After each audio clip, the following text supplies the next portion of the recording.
All right, let's start with an important quote.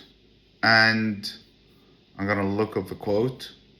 Obviously, I didn't come up with the quote, but it's such an important quote, we need to talk about it a little bit. And this is going to be a short one, really, because currently I'm running low on time. Anyway, so the quote is from the account Bowtie Bull, which I follow. Full reveal, full transparency. It's a great account. You should follow it as well. Just gonna have some coffee. Here is essentially what they're saying. So, life is 4 quarters: 1 to 20. Figure out what you're good at. 21 to 40. Get rich plus do all the exciting stuff you can't do in middle age. 41 to 60. Kids or company building. Can't do anything you don't enjoy. 61 to 80. Life is complete. Enjoy the last days you got. No excuse to be unhappy. And yeah, think about that. Because this actually reminds me of something. When I started out in the workforce about 12 or 13 years ago or so, and building a business, having something on the side was never on my mind. I didn't even know it was a thing. There was no proper infrastructure for doing so. Nobody really talked about it at that time. But I specifically remember watching these unhappy older guys. They were like guys in their 70s, late 60s, early 70s. Some of them might even have been actually in their 80s, maybe, who still had to work. And, mind you, they didn't work because they liked their job. They worked because they had to make a living. Because either they had a large loan to pay off, a house mortgage, or some such, or they didn't make enough money off of their pension, whatever it was. They certainly didn't make enough money to be living a prosperous and wonderful life. And so this quote rings so true. This is a little bit dark, but I don't really care, because sometimes you need to go dark to scare people into doing stuff. If you're the kind of type who doesn't have a proper job or doesn't make a lot of money, and you waste your time playing video games, you wank off to porn, and you watch Netflix, and you drink beer, and you watch, I don't know, football games, whatever kind of crap that you're doing that's not moving the needle forward, then you need to stop and you need to think seriously about your life, because pretty soon you'll be old and you wish you were doing the things you could have been doing when you had the energy to doing so. Because you know it and I know it. Playing video games, playing Xbox or PlayStation or Nintendo Switch doesn't necessarily equate you making money. If you make money from playing video games, then that's good, I guess. But my educated guess is that you don't. I don't think you do. In fact, I'm pretty sure that you don't. Unless you're unless you're part of some esports team that's raking in millions of dollars every single year. And yes, I'm aware that they exist. Don't bother doing it. If you're actually making more money from playing video games and you're streaming on Twitch or wherever the cool kids are streaming these days, well then fine, keep on doing it, I guess, because it is an actual source of income that you should treasure. But if you don't, and this is, I'm assuming that nobody watching this is actually making good money off of playing video games or computer games. If you are, like I said, consider it like a very, very smooth and beneficial source of income. Quite likely you're not. And then it's time to think and sit down and reflect. Do you want to end up like a 70-year-old who's unhappy, who's working a job he or she doesn't like, who doesn't make much money, but who has to keep the wheel going because he can't afford to live a life without going to work and checking in every single day? Honestly, is that the life that you want? Because I'm telling you, it's probably not the life that I want.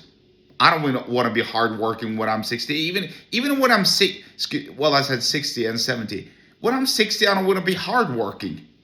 I want to be done with it. Maybe I can. Maybe I can't. We shall see.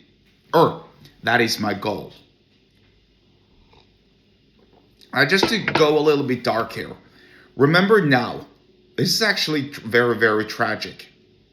And nobody even talks about it. But the late, great Kobe Bryant, who passed away, I think it was around this time, 6 years ago. I'm going to find that out right now. It was in early January, I believe, in 2020, right before the pandemic, the plandemic hit. Let's see. Kobe Bryant. January 26th. So soon it'll be, in 2 weeks roughly, it'll be 6 years since Kobe Bryant passed. He died in a helicopter accident. I think 2 of his kids also died. Horrible accident. Really, really horrible. He was talented. He was probably a great guy. I don't really know. I don't really follow basketball. But it was obviously a very, very talented basketball player. Or I, who is a non-basketball fan, wouldn't have heard about him. Scott Adams, the now late, great Scott Adams, who I'm happy to say that I've learned a lot from. I've read several of his books: Lose or Think, Win Bigly, How to Fail at Everything and Almost Everything and Still Win. I think that's the name of the title. It was such a long-winded book. He's taught me a lot. And also Reframe Your Mind, that latest book that he wrote. Great book. Amazing book. Great book of the title kind of like gives it away. Reframe Your Mind. But here's something that he said that stuck with me, and that should stick with you as well, especially if you want kids, and especially if you're thinking about having kids. He said, and this was in one of his podcasts. I'm paraphrasing here, but this is essentially what he said. He said, I never felt what it's like to hold my own child in my hands, because I don't think he had kids.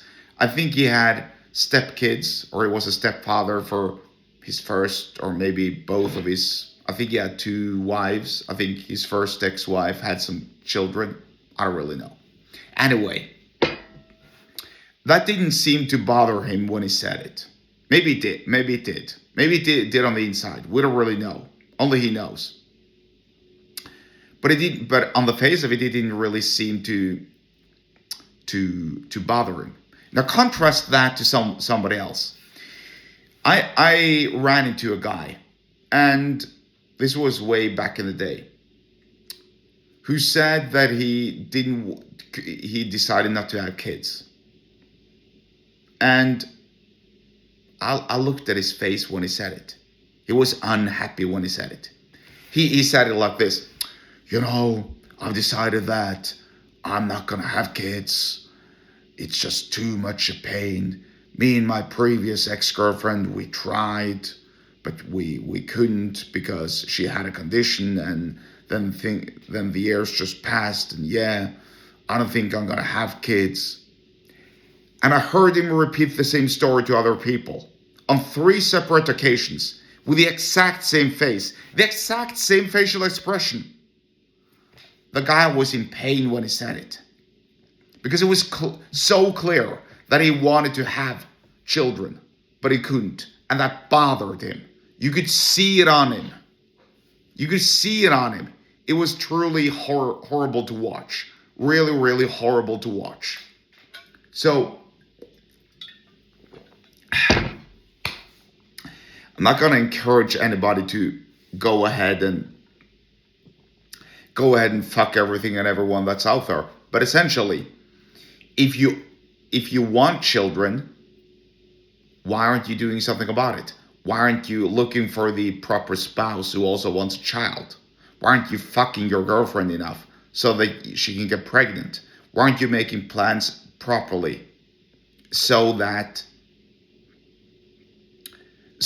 you can live a family life? Think about it. Why aren't you doing that? You should be. And This actually took a different turn because Bao Tai Bull, they're talking about finances and making money and so on. I'm talking about finances and making money too, especially within business. But this is more like a life lesson, and especially one that's tailored into applying your energy properly, your time and energy properly to get what you want, especially with respect to your life cycle. Me personally, I'm in my 40s. I can theoretically still do all the wild shit that I did when I was in my 20s and early 30s. I'm starting late because obviously I didn't know about Bao Tai Bull when I was a teenager. But I'm gonna make it. It's obviously gonna take a little bit longer, and I'm gonna be older. But I don't really care. I am gonna make it, and you're gonna make it too. You have to make it. Otherwise, you're gonna end up like these boring, unhappy older guys at their work who struggle to make ends meet and who and work a crappy job. And is that the life you want to be aiming for? Honestly, really? Think about it. And yeah, I'll leave you at that. Really, get going, work hard, apply your energy and time properly, and make shit happen. I guess that's the theme of the day. Carpe diem. Seize the day. Make shit happen. If you want to learn more about time and energy management and how to apply it properly, especially within the context of business and so on, especially also so that you can avoid the time and energy vampires that are haunting you, get subscribed to my email list. The link to do so is below, is in the episode description, wherever you are watching or listening to this. And yeah, that's my shtick. That's my spiel. I'll see you there on my email list.